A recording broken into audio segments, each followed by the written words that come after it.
Hi, I'm Sarah, and this is Pantry Cocktails, the show where I travel to meet people in their homes and teach them how to make delicious cocktails with ingredients and tools they already have in their pantry. So if you want to learn how to make better drinks at home with what you already have and hear some really great stories along the way, then stick around because this is for you. Today we are in Redondo Beach to meet Tom and Chacho. You're going to have a lot of fun with these guys. I can't wait. Let's go in and see them. Hi. Hey, how you doing? Hello. Good to see you. Been waiting for you. Hi. So good to see you. Good to see you. All right, come on.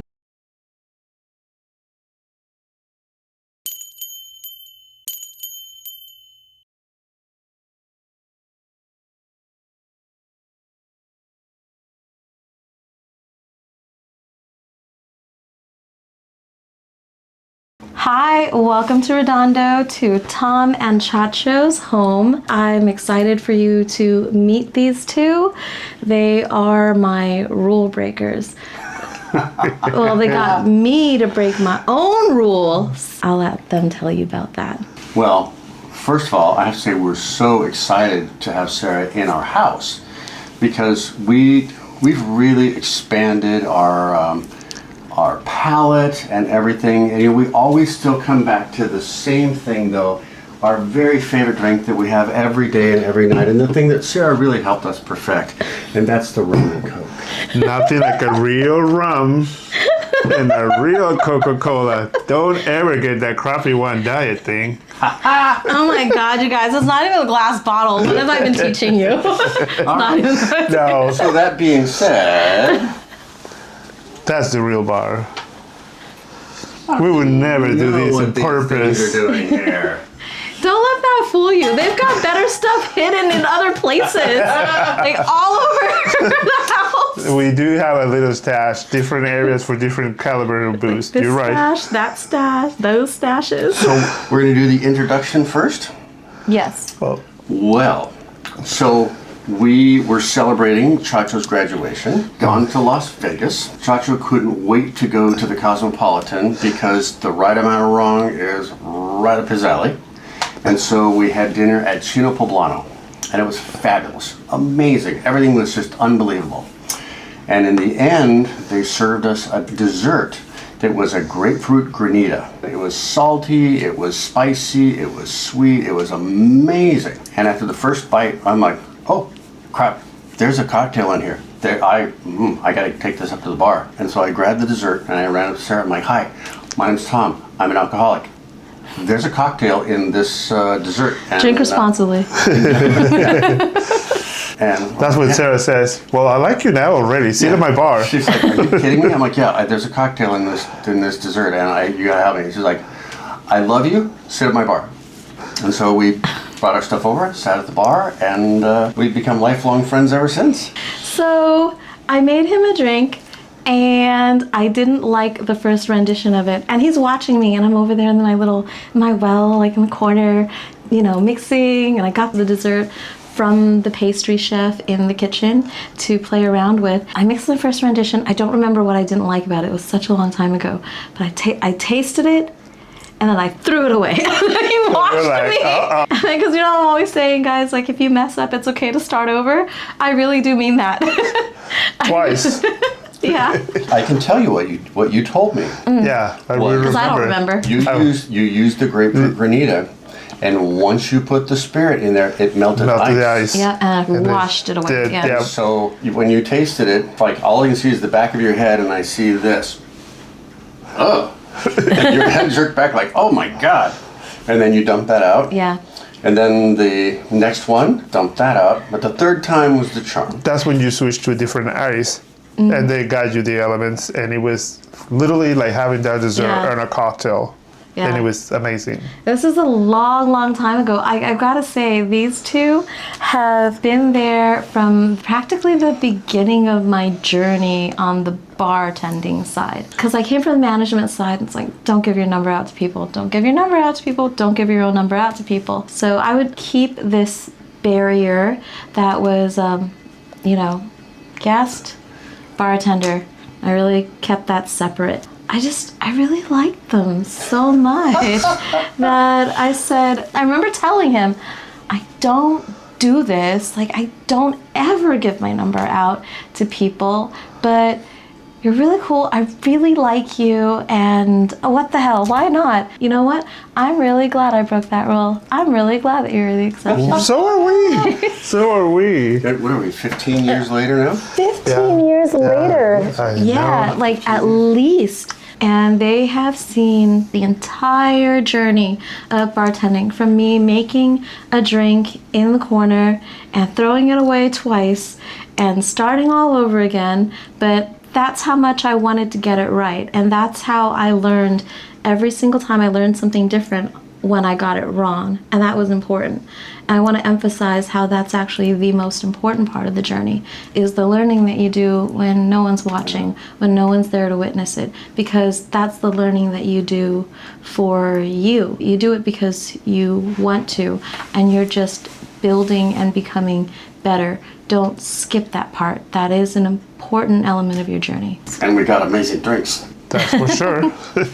Because some of our friends see a liquor selection that we have, and that's just a part of it. And it's like, oh my God, do you guys have a drinking problem? And my answer is, if we had a drinking problem, they would all be gone. Yeah, it would be And okay. also, being able to taste different cocktails the way you prepare them, it's an adventure. It's like going to a really nice restaurant where the chef is creating all these dishes that has a thread through the cocktails, through the menu.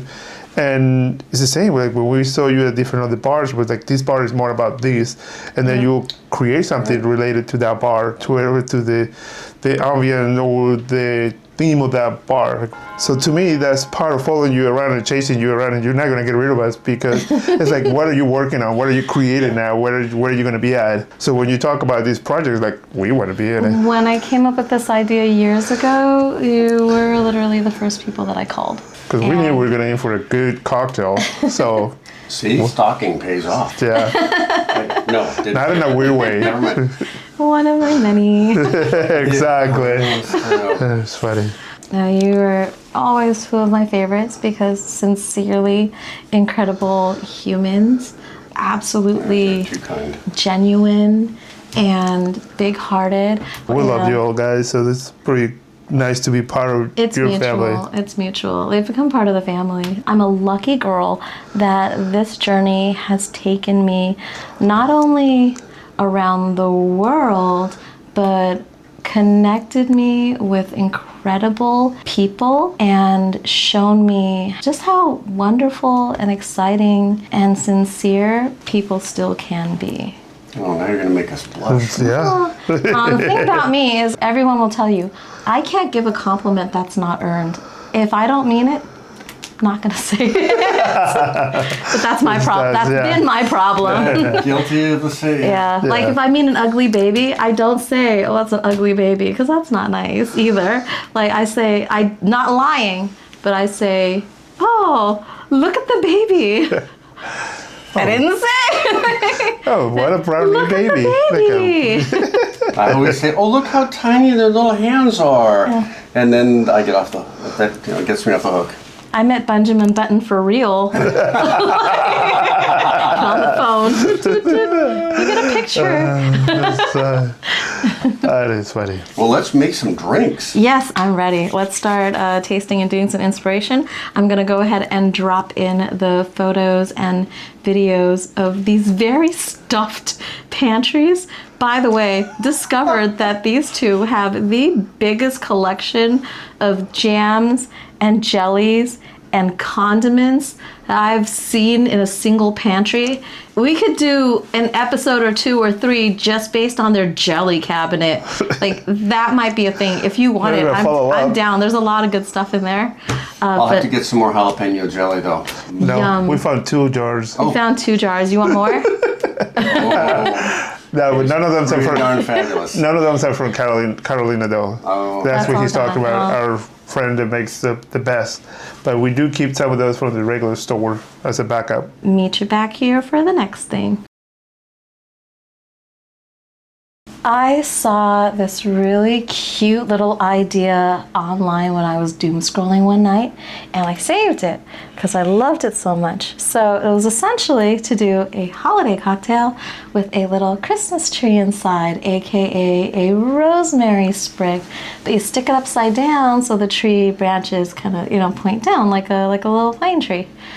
And then you just stick this in here with a little bit of water, and then you set it in the freezer and you let it freeze. And then this is what you end up with. Isn't that fun? It's super cute. You have your ice basically to keep your drink cold. And in the video, the girl's name was at Ain't Too Proud to Meg. And she recommended putting a vodka soda in it. And I thought, girl, we could do better than that. This is the holidays. I sort of came up with the idea for this cocktail in reverse.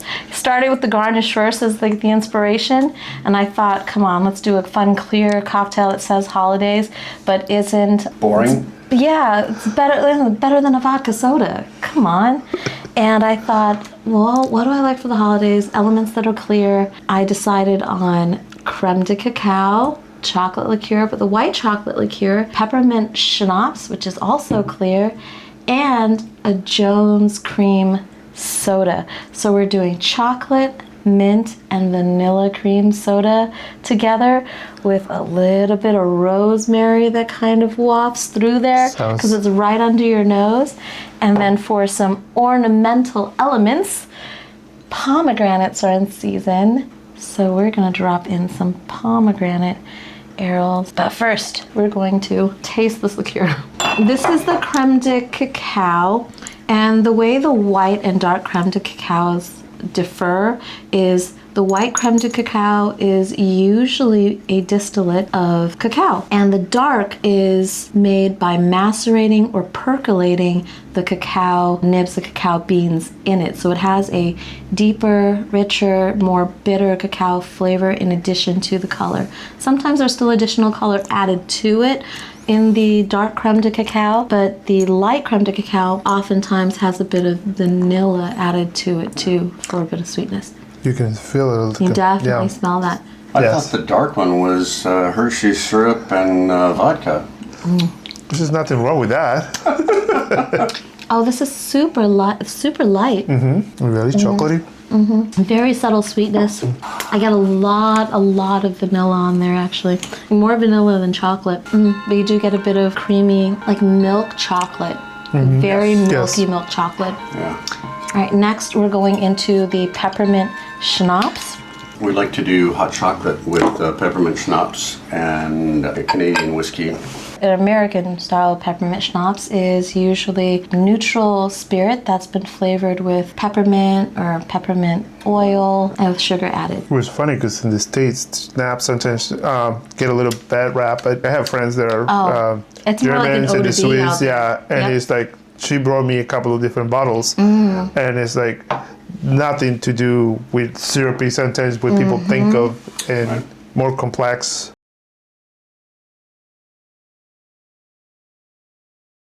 Is this gonna drink be shaken, stirred? No, it is gonna. It's so easy.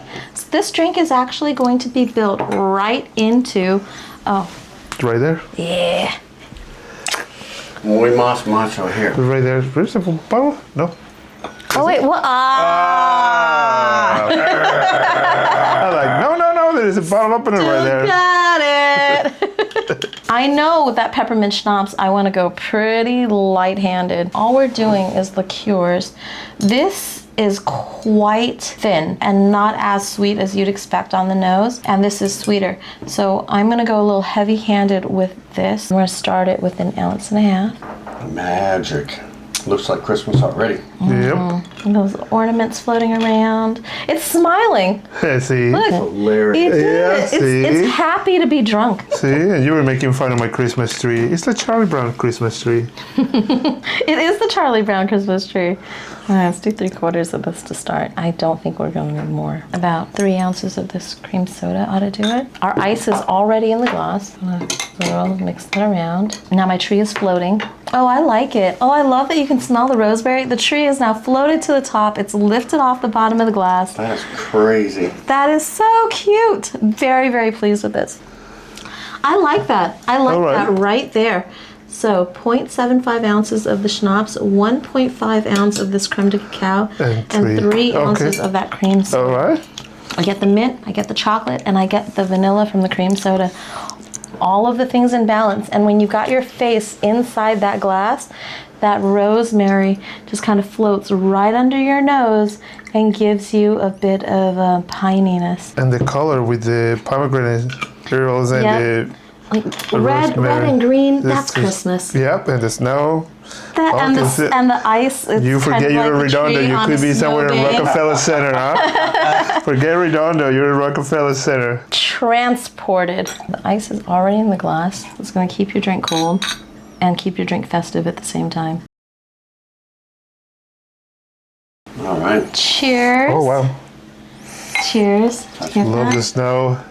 Oh my gosh, it smells like a candy store. Oh wow, this soda totally ties it together. All the brings all the flavors up to the front. The effervescence of the soda is like crazy. All right, we have our 2025 Christmas cocktail. It's just perfect. Everything comes forward at its own pace, and then they all dance together. And you could probably batch it and then add the soda at the last minute. Yep, you could absolutely do that. The hardest thing would be having enough room in your freezer for these fun little Christmas tree ices. Well, the turkey has to come out. Who needs a turkey when you have this? I like it. We like it? I love it. Good. And it's supposed to be a tasting, but I'm going to finish mine. I don't know that I would have ever thought of cream soda and peppermint schnapps. But it ties it really well. I could get the cream de cocoa and the cream soda. Okay, I saw that coming. But as usual, she comes up with things like, A plus B equals Cleveland. But it's fabulous. Who doesn't love Cleveland? Yeah. Never been yet. That's really another part. Somebody We should do invite a destination show. Yeah. Hey, come and do this show from Cleveland. It's the whole idea. It's all the things that I love. Travel, friends, cocktails, jokes, stories, cocktails. My favorite thing. I don't know if you can see, but the red of the arils so complements the whole thing for the visual part. And I'm pretty sure at the end, because I'm going to eat them, it's going to be soaked into the alcohol. Should be really nice. Well, here, try some. You get this. Because the tart, you get this little pop of tart. Yeah. Yeah, with it. With the... Wow. It still works. Yeah. You still get the chocolate. Good. It actually brings the mint forward through the other flavors. It's no vodka soda. It's That's for sure. way cooler than a vodka soda. It is. Mine's gone. I won. What's next? Another drink. Welcome back to our next cocktail portion. This time they did something special with their bottle of Xicaru Mezcal Silver. It is infused with vanilla beans and it's picked up this golden color. And it smells heavenly. So as soon as you open that bottle, you will know immediately there's something magical about this. They're big fans of that vanilla infused mezcal, so let's go ahead and smell it and taste it. This is like caramel and... It's so woodsy to me. It's kind of like leather and redwood. And yeah. It doesn't have any more artificial color. Nothing is added to. It's just the actual mezcal, and you just drop a couple of vanilla beans and... I'm getting still a bit of citrus peel and wet earth. A hint of that smoke is still in there. But like you said, a lot of caramel, some orange candy. Do you get the leather and the tobacco in there too? I do get leather in here. On the palate, it's very warming. Much more smoky on the palate than on the nose because of the vanilla dominance. Grilled pineapple, meaty. Yeah, today's a happy day. I do want to get into some of the information about the Xicaru Silver Mezcal Artesenal. It's 100% espadín, double distilled in copper alambiques, fermented in open pine vats, pressed with tahona, which means that big volcanic rock that historically was pulled by a work animal in order to press the cooked agave fibers or to extract the liquid for fermentation. The word Xicaru in Zapotec actually means beautiful.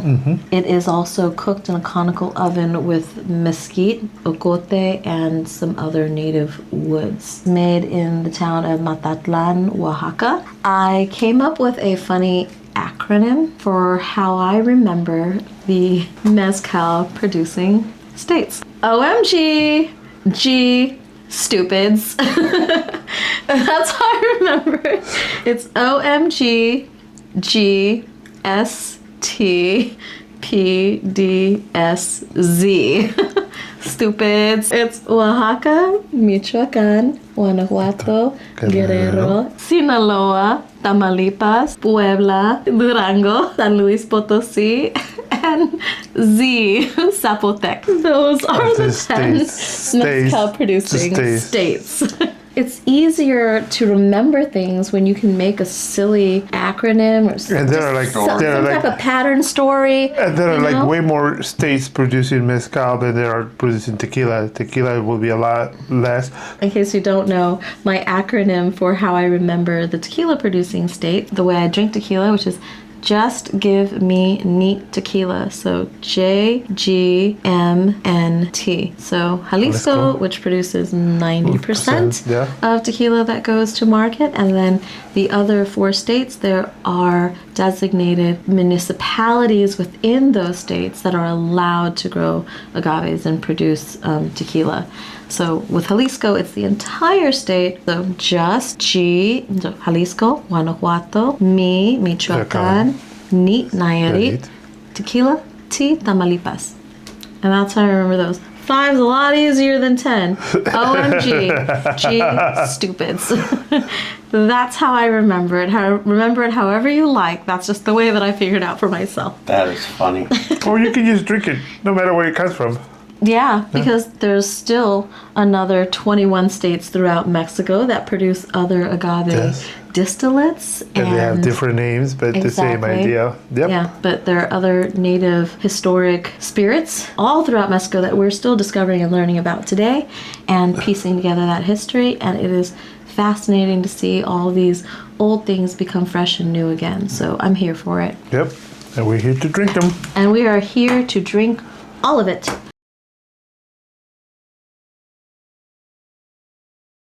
For the cocktail that I imagined for this, I was going through your pantry, and this is kind of what I was thinking. We're gonna have a shake-off because we couldn't decide if the vanilla mezcal would taste better with feta cheese, hear me out, or goat cheese. So we said, why not both? And we test them out against each other. So that's what's gonna happen. Never make a drink with either one of those cheeses in the cocktail, so I'm excited to see what comes of it. All right, let's grab our cocktail shakers. This is gonna be fun. These are pantry discovery items which inspired this cocktail. We have goat cheese and feta cheese. Which one do you want to play with? Goat cheese. You'll take the goat cheese? Yeah. All right, I will do the feta. I think it will be easier to... Oh, blend. Very mild cheesy notes on that one, right? Okay, this one. I'm really excited to see because I had never thought about doing this. About using cheese in a cocktail? No. Let's see. We're all gonna find out together. Yeah. I picked the Asian pear butter. This is Tom's favorite honey. So this honey comes from up in Antelope Valley, Lancaster, Palmdale area, and that's where they grow all the California poppies and all the wildflowers come from. It's a very sweet, very rich honey, a little bit gamey, not so much as a eucalyptus or a sage, but it's really lovely. That's a delicate floral light honey with a hint of citrus blossom. Oh, that's so delicate. Ooh, this is gonna work really, really nicely with the honey. Let's go ahead and start with the base. Okay. 1.5 ounces. So we're only making 2 cocktails, so they're both for me to try. I like that. Oh yeah, he's gonna judge this contest. I mean, we do need a celebrity judge. There we go. I may not be a celebrity, but I have played one on TV. Who did you play? I played a cop. You did? That was a hot case. Oh. Well, it's a condom commercial, so that. Commercial? Yeah. Yeah. That is funny. Side hustle? I don't know. This predated OnlyFans. Yes. Hair butter. Do you want me to help you with that? Yes, I do. was gonna say, if you don't get it, we're gonna pass it down the line. 1 heaping bar spoon. Amazing. Does have that grittiness, so I'm gonna want to fine strain this out with a mesh strainer after we shake up the cocktail. And for the cheese itself, it needs a little bit more of this Asian pear butter. I think we need 1 more bar spoon. So we'll do 2 heaping bar spoons. Calories don't count after November 25th or 20th. Oh, thank right? God, because there's so many things I want to eat. Let's go in now with our cheeses. Couple of crumbles. Now, honey is always easier to use in the form of a syrup, so we usually thin it out. But for the sake of saving flavor, and start with a 1/2 ounce. All right, we're gonna do a drizzle all over the table. That's how we're gonna do that. Great, Sarah. Family that has this honey, the Casas family, I grew up with them. This is just one of their little side hustle things. And I'm not gonna waste that. Oh my God, it does not get better than this. That's delicious. Yeah, nice honey. We're gonna have a shake off. Oh, you're gonna win that. Shake off. Baby. All right. Let's go. You gotta shake it really, really hard because All right. you got bits of cheese in there. Okay. Make the ice hit both sides. All right. Shake 1, it, baby. 2, Go. Yeah. Yeah, she's a pro. My back is already sore. Okay, I'm stuck to the shaker. Yeah, That means this one also. ready to Look go. at this. You can see the. Cocktail versus cocktail. right. Look So- at that. Oh, judge, sir, professional judge here. I should start with the goat and then move to the feta, right? Okay. The goat cheese is so forward, like But it's not like punching your face forward. No. It's forward, but it's kind of like it takes a step forward yeah. out in front of the other ingredients. This is like that first crisp day of fall when you go outside and it's not summer anymore. You can tell it's fall and the air feels fresh and the drink feels fresh. And this one is much, much more floral. Wow. It's very different.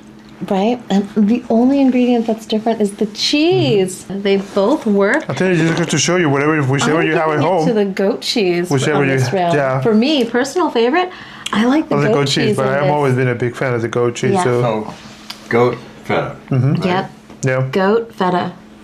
It's goat. This one is the morning, yeah. this one is the afternoon. That's how it works. Yep. Dawn and dusk. You can serve this for lunch with Breakfast? like a brunch, yeah. Yep. And you can have like a goat cheese and fig jam with a little bit of the pomegranate arils. That should be good. Nice honey and dates on the board as well. Oh, this Also- is definitely a charcuterie board Yeah. cocktail. You can also use it also sure. with baked brie. No prosciutto. Oh, of course. Prosciutto on sourdough. I mean, try it out for yourself. There we Same go. recipe: goat cheese, feta cheese. See Oh, which whichever one's your cheese you have at favorite. home. Yeah. Yeah. Any type of cheese that is easy to break up, that's going to be preferred. But that's what we said. We started like coming out with new things. And it's Yeah. Yeah, exactly. this is good. I like it. I mean, if this inspires you to go and experiment with cheeses in your cocktails, I'm down. Drop your recipes in. I want to see them. Drop your videos in. I want to see those too. Yes, I like it. That is a remarkable combination. Now, as soon as the Casas family sees this, they're like, okay, you're making that drink for us. It's our honey. You're making me one of those. And you're going to say, yes, tell me if you like it better with goat cheese or feta cheese. Yeah. We'll try them both. Bring the charcuterie board There to we go. Casas family. There we go. That's the way to go. That's And it. they will. Yeah. They will. Well, this has been a fabulous experience. Thank you so much for coming and Cheers. Ooh, what did we make? I didn't name any of them. We'll come up with names. Yeah. So this is the thing about me. I haven't really named any of the drinks in any of the episodes. So descriptions. I did name one my cheat code espresso martini with 2 secret weapons. It's a long name, but it all makes sense. See why I don't like naming things? And I kind of want to just ask the internet to name them because they're much more creative than everybody ever. We're much more creative than AI. Come on, I believe in you. If you have a cool idea for a name for any of these cocktails, I would love for you to participate and do that. So for the first thing that we did, it was that holiday creme de cacao, peppermint schnapps, and the cream soda cocktail with the rosemary tree and the pomegranate arils that I've been snacking on all night, off camera, on camera, around the camera with Tom. There was a few left. There was twice as many when we started. But there's a bowl there too, and there's more inside of them. Where that came from? Yes, so that was good. Goat cheese, feta cheese, shake off. Yep, with both of them were good. It's a little. Why don't you try them both? Which one is your favorite? You know, right? With the infused mezcal that you guys made, with the Asian pear butter, lemon, honey, and goat cheese or feta cheese. Pick your cheese preference. There we go. Yeah. Shake it up, strain it out, enjoy it. We taught you about the acronym for tequila producing regions and the acronym for mezcal producing regions. I hope you remember what they were. And then we had a little bit, which I didn't know about, the Salerno, the blood orange liqueur. We learned a lot of stuff. That was pretty nice. Yeah, it's just, I fell in love with bartending through all of the stories. Like, not just these stories, but there are many stories. Discovery and learning has always been a passion of mine. That's never going to stop, no matter what I'm doing. So cheers to that. Yes, cheers to that.